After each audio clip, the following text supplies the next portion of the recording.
자, 얘기 좀 나누느라고 좀 늦었습니다. 회의하느라고. 정말입니다. 자, 622쪽입니다. 우리 보건교육 방법으로 들어가겠습니다. 근데 거기 그림 같은 걸 잠깐 보시면요. 여기 좀 나눠봤습니다. 위에는 이제 개별 학습이고, 그 라인 직선 밑으로는 집단 학습이라고 보시면 되고, 그 다음에 요거를 기준으로 오른쪽에는 발견 학습, 왼쪽에는 수용 학습, 그러니까 설명을 해야 된다는 설명적 학습이라고 보시면 되고요. 그래서 대부분 집단 학습이면서 발견 학습 쪽으로 보시면 이제 파란색 패널 토익, 시험에 자주 나오는, 그 다음에 심포지움 있고요. 집단 토익, 여기 보건소에서 많이 하는 집단 토익, 분단 토익, 이런 것도 시험 문제 많이 나오는데, 그리고 또 브레인스토밍도 있습니다. 그래서 우리가 알고 있는 되게 유명한 애들은 집단 학습이면서 발견 학습이구나 하시면 되고요. 그 다음에 개별 학습이면서 이제 수용 학습에 이제 프로젝트가 들어갑니다. 그래서 이제 우리 프로젝트도 좀 볼까 합니다. 그 다음에 우리 간호 쪽에서도 시뮬레이션 하고 있는 건 아실 거예요. 시뮬레이션이 개별 학습 쪽이에요. 여러분들 보면 시뮬레이션 집단으로 하는 거 아닌가요? 라고 하는데 아니고 개별 학습 쪽입니다.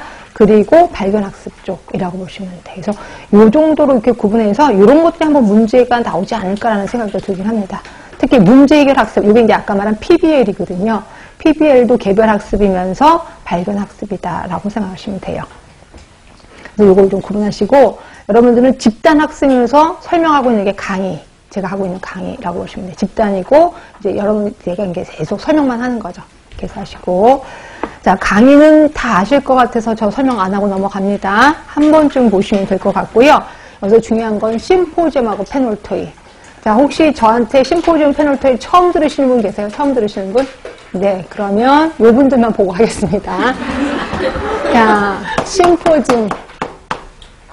시험 문제 어마어마하게 많이 나오는데 이거를 또 어마어마하게 많이 나온다는 거는 그만큼 틀리게 하게끔 말 갖고 장난도 많이 놀아요. 그래서 요거는 잘 파악을 하셔야 돼. 일단 심포지엄 하면 뭐 생각하면 되냐면 극장식 무대를 생각하시면 돼요. 일단 무대가 높아요. 그죠? 그리고 여기에 학생들은 대고 그 밑에, 무대 밑에 앉아 있습니다. 그리고 여기에 단상이 있고 옆에 보조 단상이 있어요. 그래서 단상에서 자, 이거에 연구한 사람, 다시 말해서 그 분야의 전문가가 자기가 이제 연구한, 대부분 박사들이라고 보시면 되고요. 연구한 거를 파워포인트를 쐬가면서 아주 럭셔리하게 발표를 합니다. 자, 그리고 딱 발표가 끝나고 나면 이 보조 단상에 있었던 사회자가, 근데 사회자가 나이가 좀 많아요. 또 당연히 직급도 높아요. 그래서 대부분 대학 교수들, 교수 중에서 제일 높으신 분이 사회를 봐요. 결국 그 분야의 최고 전문가라고 생각하시면 돼요. 그래서 이분이 그 자리에서 요약 정리를 합니다. 자, 요약 정리를 하고 나서 자, 이거에 대해서 혹시 질문 있으신 분 있나요? 질문 받겠습니다. 자, 그런데 혹시 시간이 없으니까 한두 사람만 받겠습니다. 라고 얘기를 해요. 그럼 여기 학생 중에서 용감한 사람이 손을 들고 질문을 해요. 질문하면 이 발표자가 그에 대해서 대답을 해주고 그 다음에 또 질문하려고 그러면 시간이 없으니까 그냥 가겠습니다. 라고 가요. 그 다음에 이제 두 번째 사람이 와서 또 자기가 연구한 거를 발표하고 그 자리에서 요약 정리하고 또 질문하고 그리고 가는 거야. 이걸 우리는 심포지움이라고 하는 거고요. 자, 그러면 심포지움은 발표자 당연히 전문가입니다. 그리고 사회자 최고 전문가, 밑에 있는 우리 학생조차도 전문가예요. 결국 전문가들의 향연, 이게 심포지움. 그러니까 일단 돈이 엄청 많이 들겠구나 이렇게 생각하시면 돼요. 그렇죠? 자, 그런데 비해서 패널 토의 하겠습니다. 패널 토의는 패를 나눈 거예요. 패를 나눈다는 건 찬성, 반대를 나누는 거죠. 그래서 여기 찬성팀, 여기 반대팀이라고 보시면 돼요. 그래서 여기에 분명히 사회자가 있습니다. 근데 혹시 여러분들 100분 토론 한 번이라도 보신 적 있으실 거예요. 그 100분 토론이 우리가 알고 있는 패널 토의라고 보시면 되고요. 제가 봤던 패널 토의는 이때 여당, 야당인가 그랬을 거예요. 그래서 여기에 사회자가 있었는데 이분을 정치하는 사람은 아니고요. 방송국 사람이었던 걸로 기억이 돼요. 결국 사회자는 전문가가 아니어도 돼. 그럼 뭐 해야 되냐? 촉진자 역할을 잘하면 돼요. 촉진자 역할을 잘한다는 건 뭐냐면 여기 여당 중에 한 사람이 막 대안을 하는데 계속 혼자 떠들고 있는 거야. 그럴 때 슬쩍 마이크를 꺼버리기도 하고 그 다음에 또 어떤 사람 졸기도 해. 그럼 깨우기도 합니다. 그래서 이게 잘 돌아가도록 촉진자 역할을 잘하는 게 사회자다. 이렇게 보시면 되고요. 그래서 결국 패널 토의는 여기 있는 사람들이 패널이거든요. 그럼 패널들은 전문가여야 되나요? 전문가이면 좋죠. 근데 전문가가 아니어도 되는 거예요. 그 분야에 대해서 좀 잘 알고 있는 사람들이 와서 자기의 지식을 그냥 거기 상대편 주제를 거기 싸우는 거예요. 찬성이다, 이래서 반대다라고 싸우는 거를 우리는 패널 토의라고 하는 거예요. 그럼 여기서 학생들은요. 학생들은 그냥 여기 그냥 관람하는 거야. 지켜보고 있는 거예요. 지켜보고 있고, 물론 질문도 하긴 합니다. 방송국에서는. 근데 그거는 그냥 흥미를 돋구기 위해서 하는 거고요. 원래는 여기 있는 사람들 질문하거나 이런 건 아니에요. 그냥 자기네들끼리 싸우는 거를 우리는 지켜보고 있다라고 보시면 돼. 이거 우리 패널 토의라고 하는 거고요. 그래서 이 둘은 분명히 차이가 있습니다. 예, 그래서 구분해서 한번 볼게요. 자, 심포지움 2명 또는 5명의 전문가가 각자의 의견을 10분, 15분 정도 발표를 합니다. 그리고 사회자가 청중을 공개 토론의 형식으로 참여시키는 거죠.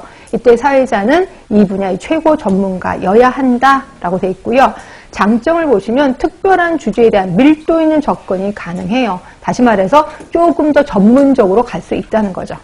그리고 다채롭고 창조적이고 변화 있게. 왜? 전문가가 여러 명 나오잖아요. 그래서 여러 명 발표를 하니까 다채롭지요. 자, 학습자들은 알고 싶어하는 문제의 전체적인 파악은 물론 각 부분까지도 이해할 수 있다는 거죠. 그렇죠? 자, 단점은 학습자가 주제에 대해서 정확한 윤곽을 알지 못하면 효과가 적어. 결국 학습자조차도 전문가여야 된다라는 말이에요. 자, 세 번째 보시면 질문 시간이 제한되어 있어서 한정된 사람들만 질문을 참여하게 된다. 이해해 주실 거고 당연히 비용이 많이 들겠구나. 이해해 주실 거예요. 자, 그 다음 패널 토의입니다. 배심 토의 또는 대표 토의라고도 하네요. 자, 이거는 뭐냐면 토의할 문제에 대해서 사전에 충분한 지식을, 전문가가 아니어도 되네. 사전에 충분한 지식을 갖고 있는 소수의 대표자들이 청중 앞에서 토의하는 거야. 그래서 그냥 전문가들이 토의한다. 그러면 여러분들은 토론 아닌가요? 라고 하는데 그건 국어 선생님이 그러더라고요. 토의하고 토론도 구분 못해요? 저한테 그러더라고요. 저 못합니다. 이렇게 얘기를 했는데 우리는 그런 거 구분 안 해요. 그러니까 여러분들 토의, 토론 갖고 구분하지 마시고 그냥 자기들끼리 싸우는 거 이렇게 알고 계시면 될 것 같고요. 그 다음에 전문가가 4명, 7명으로 구성되고 각기 5분 내지 7분간 발표를 합니다. 혹시 그거 아시죠? 각기 발표할 시간을 주잖아요. 주고 나서 본격적으로 토론합시다 하고서 싸우게 되는 거죠. 하여튼 그겁니다.